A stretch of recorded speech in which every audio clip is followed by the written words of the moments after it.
Cyderbaby show on day 3 of Corner of the World, and I'm talking to, well, the man, the legend, Shane. Hello. Those damn crows. Hello. How are you, bud?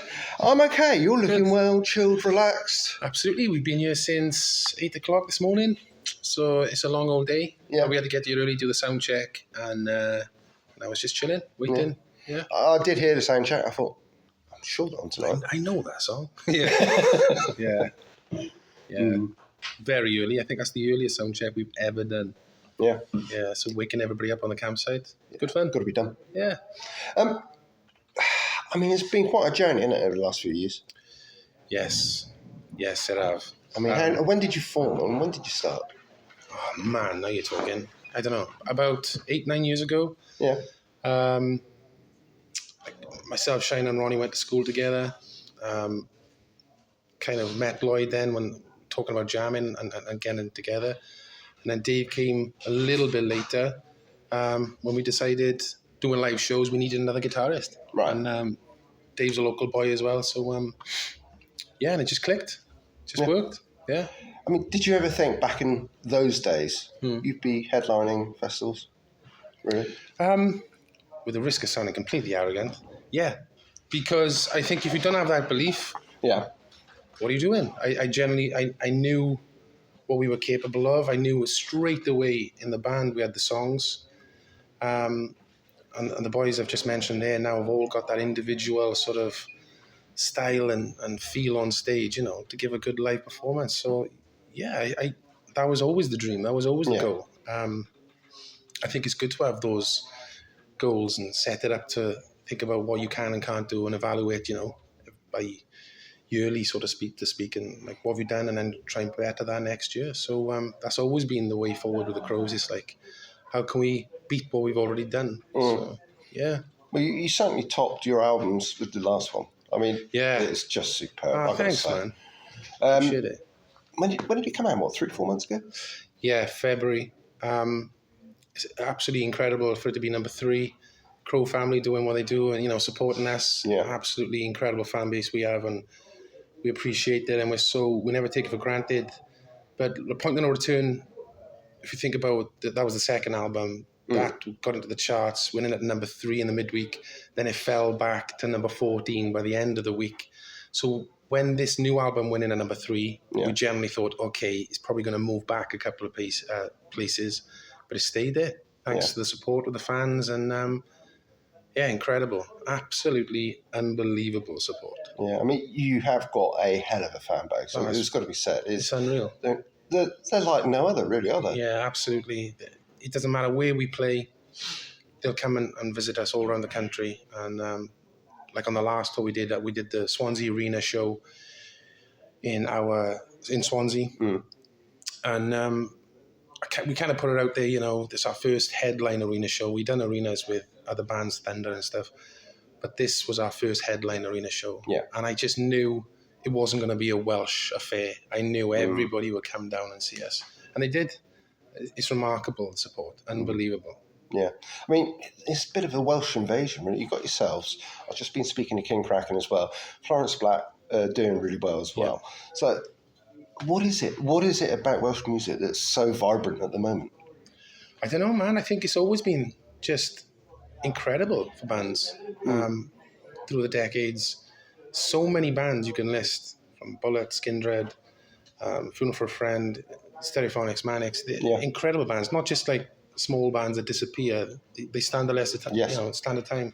So I don't know what it is, but we're passionate as Welsh men, women, and sports and music. That's our thing. I didn't know Wales had sports. I knew it. Are you going to go there? Yeah, we do. Welsh football, Welsh rugby. Rugby? Yeah. You've heard of rugby. Have you heard of rugby? Yeah. I've heard of rugby. I mean, it's an English game.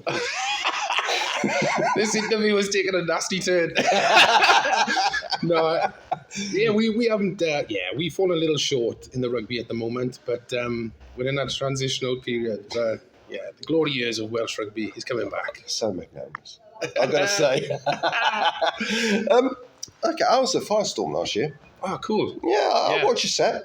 Yeah. At what point, when you stepped over the barrier of the double-decker bus, did you realise this isn't quite going to plan? It wasn't until I hit the barrel. There was a barrel on the bottom of it, and then I kind of realised, that was a bit dangerous. But they were good.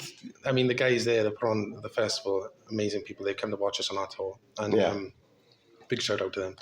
Incredible sort of festival. It was like a first year, wasn't it? It was first year, yeah. And considering that was their first year, what a festival. So that's only going to grow. Yeah. And I love all these independent festivals. They're making it happen for themselves, and the fan base love it. And it's just a little bit smaller, and you can get to see killer bands. And so I get it totally. But the double-decker bus, that was, I don't know, man. I just go, it just happens. I have a thought and think, there's a double-decker bus. I'll jump up on that. And I was like, how am I going to get down? No, I can't go back down. That look rubbish. Let's jump off the top. Yeah. And then the guttering kind of slipped away. Collapsed. Yeah. It's one of those things, really. Yeah. I mean, you did actually trip over a photographer in the pit as well, didn't you? Actually got in my way, yeah. Got in your way, sorry, that's probably right. Yeah, it happens. Yeah, she said sorry afterwards. I think it was my lad actually that helped you, saved you as well. So he was in the pit there. He said this Welsh fella, he fell on me. I said, I don't know what to do, so I just pushed him back on stage. It was fine. Yeah, it happens. You've got to keep your eyes open when I'm about to, because I do tend to go for a wander. So it's a bit like a cat with 9 lives, really. 100%, exactly that. I think I got 3 left. So what's next for the Grows? Exciting times, man. We've gone on tour with the Goo Goo Dolls. That starts in 2 weeks, I think, 2.5 weeks.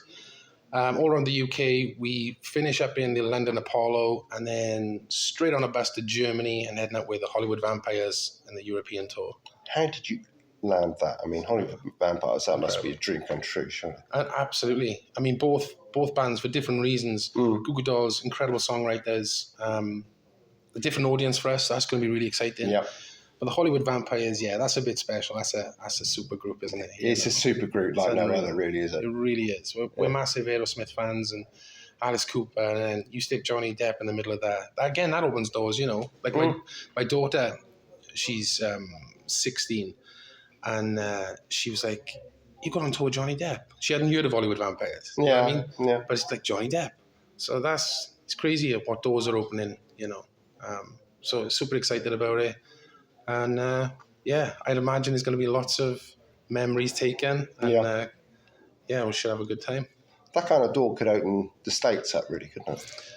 I hope so, man. That's touch wood. That's something we've been heavily influenced with, American sort of bands and music. And a lot of people have said from day one that they hear us and think that's a good fit, the American market and stuff. So, praying it does. We'll see how it goes. Well, I wish you all the best. Thank you, I won't keep you very much longer. All I will say, health and safety have been informed of your presence today. And I think they're taking the appropriate steps. Yeah, there's 2 stages there tonight. So you could dominate both, couldn't you? Could jump on the one. Yeah. You're on the far one. I think the centre speaker is probably a little bit out of reach. Depending on your athletic approach, really. Oh, well, it's gone downhill dramatically in the last couple of years, but we'll see. See what happens on the night. I wish you all the best because, Thanks, you've put in the hard work and you've done really well, and I'll take my hat off to you. Thank you so much. So, the world is your oyster. Thank you, buddy. Really appreciate it. Take care. Thanks, man.